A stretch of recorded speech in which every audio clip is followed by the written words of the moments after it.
guys. Hi Welcome to all. Words of Inspiration. Yes, welcome to Words of Inspiration. ഇന്ന് നമ്മൾ പറയാൻ പോകുന്നത് playing nicely and wisely എന്ന് പറഞ്ഞാൽ കളിക്കുമ്പോൾ നമ്മളെല്ലാവരും ഫ്രണ്ട്സിലൂടെ കളിക്കും അല്ലേ? കളിക്കുമ്പോൾ നൈസും വൈസും ആയിട്ട് കളിക്കണം, ചീറ്റ് ചെയ്യരുത്. ഓക്കെ?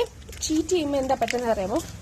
ഇപ്പം നമ്മളെല്ലാവരും കളിച്ചോണ്ടിരിക്കുക, അപ്പം ആശു ആദ്യം ചീറ്റ് ചെയ്തു. 1 ടൈം ചീറ്റ് ചെയ്തു, 2 ടൈം ചീറ്റ് ചെയ്തു. അപ്പോഴൊക്കെ ഫ്രണ്ട്സ് ഓക്കെ വിട്ടു, ഓക്കെ ഇറ്റ്സ് ഓക്കെ എന്ന് പറഞ്ഞ് വിട്ടു. ആശു അതും അല്ലേ എന്ന് പറഞ്ഞ് വിട്ടു. പക്ഷേ എൻ്റെ അടിയായല്ലോ. അടിയാന്നോ? No, he wants my food, but he has. അതെ, അവൻ നീ ഉള്ളത് നിനക്ക് തിന്നാ, അവനുള്ളത് അവന് തിന്നാ. ഓക്കെ, അറ്റ്ലീസ്റ്റ് ഷെയർ ചെയ്തിട്ട് അവന് ഓപ്പൺ ചെയ്യുമ്പോൾ അവൻ നിനക്ക് തരും, അവന് ഷെയർ ചെയ്യും. Okay, so playing nicely and wisely ആണ് നമ്മൾ പറഞ്ഞത്.